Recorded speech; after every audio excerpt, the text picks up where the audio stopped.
Digital Immortality versus Biological Extinction. Welcome back. I'm Adeline Atlas, 11-time published author, and this is the Depopulation series, Are We the Last Biological Humans? The idea of digital immortality was once confined to the realm of science fiction.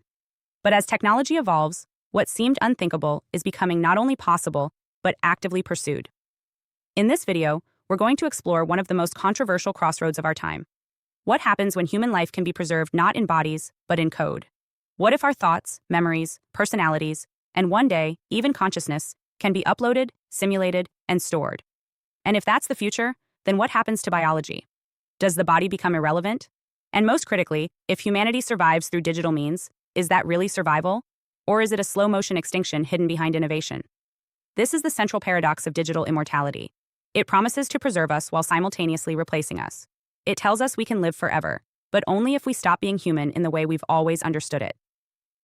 Let's begin with the current state of the technology. Companies like Neuralink are developing direct brain-machine interfaces designed to record, transmit, and eventually interpret neural activity. In the short term, these tools are being positioned as medical aids to restore mobility, treat paralysis, and correct neurological deficits. But the long-term ambition is much bigger: to interface the human brain with artificial intelligence and eventually to transfer cognitive data from brain tissue into digital architecture. Other companies, like Nectomy, have stated their goal openly: to preserve the human brain for future uploading. Their method involves a process called vitrification, which chemically freezes the brain in a high-fidelity state, preserving synaptic connections in hopes that, one day, this preserved structure can be scanned and converted into digital form. Critics call this speculative at best. But the money pouring into these ventures, often from billionaires with a vested interest in avoiding death, suggests that digital immortality is more than just theory. It is becoming a mission. Even more advanced are the so-called mind clone initiatives.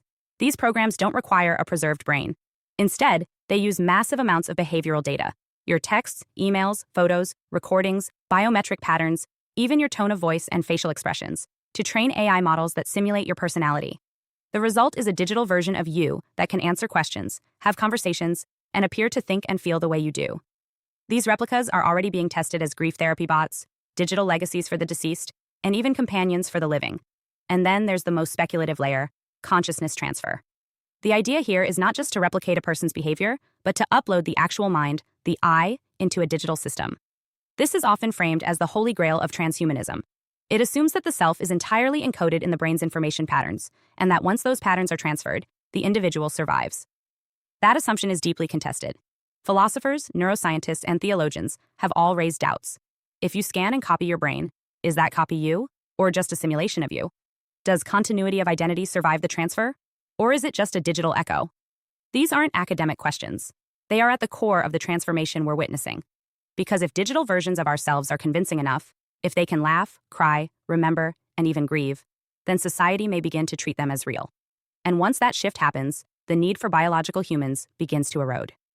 From a depopulation perspective, this is critical. If humans can be preserved digitally, then natural reproduction loses its urgency. Why raise a child through 20 years of fragile biological development when you can replicate a mind in minutes? Why risk the complications of pregnancy, birth, and child rearing when you can engineer continuity in the cloud? This is not theoretical. Governments and corporations are already exploring these questions. The defense sector is investing in digital command avatars that never age and cannot be killed. Education platforms are building personalized AI tutors based on parental personality profiles. Companies like Altos Labs and OpenAI are mapping neural trajectories to predict emotional responses and simulate decision-making. The child of the future may not be born. They may be assembled. Let's now return to the biological human. In this future, what is the value of the body? If the brain can be backed up, if the voice can be replicated, if facial expressions and emotional cues can be faked flawlessly, why keep the organic infrastructure at all? This is where digital immortality and depopulation meet. Not as enemies, but as allies. The biological human, with all its limitations, sickness, aging, reproduction, emotion, is being phased out not through war or disease, but through perceived redundancy. We are not being erased. We are being upgraded. That's the language being used. But what it really means is that the human experience is being reduced to data fidelity and processing power. There's a historical irony here. For centuries, human beings feared death. We built religions, rituals, and family lines to cope with mortality. Now, we're being offered a way out, through machines. But the cost is everything that made death meaningful: lineage, legacy, embodiment, vulnerability. Digital immortality doesn't need love, sex, or sacrifice.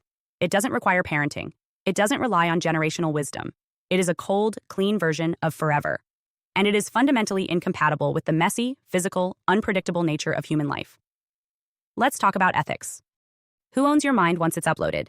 Is it you, or the server company hosting your data? If your consciousness is stored on a private platform, can it be modified, paused, or deleted? What rights does it have? What happens when digital versions of people begin to act independently, form opinions, express fears, seek autonomy? And what happens when digital beings, unencumbered by the need for sleep, food, or housing, begin to outpace biological humans in education, employment, and influence? At what point do we stop seeing them as tools and start seeing them as competitors? We are already seeing the early signs of this tension. AI-generated influencers are gaining millions of followers. AI-generated music is outperforming human composers on streaming platforms. AI therapists are outperforming their human counterparts in response speed and personalization. These systems are not just replacing labor, they are replacing attention. And in the modern economy, attention is power. If a digital person can hold attention more effectively than a biological one, they begin to win the cultural war. And over time, the human becomes background noise. Now imagine this at scale, a population collapse among biological humans, offset by a rise in digital citizens. Databases of personalities, running 24/7, participating in politics, commerce, art, and culture, while the real humans age and die one by one. There is no malice in this, no violence, just transition. And that's what makes it so dangerous. Because extinction by replacement doesn't feel like extinction. It feels like progress. The mind survives, the face persists, the voice responds. But the body, the bloodline, the organic reality that grounded us in time and place, that's gone. And with it, a million unrecorded things vanish. The feeling of holding your child's hand, the smell of your grandmother's kitchen, the sound of your father's laugh before he forgot your name. These aren't just sensory details. They're what make life human. They don't live in data, they live in bodies. In the end, digital immortality may not be deathless life. It may be death disguised as survival. Because if the body disappears, and the soul is unproven, and consciousness is reduced to code, then who exactly are we preserving? Are we enhancing the human story, or erasing it one backup at a time? This is the ultimate trade, and it's being made quietly, without public vote, without consensus, and often without awareness.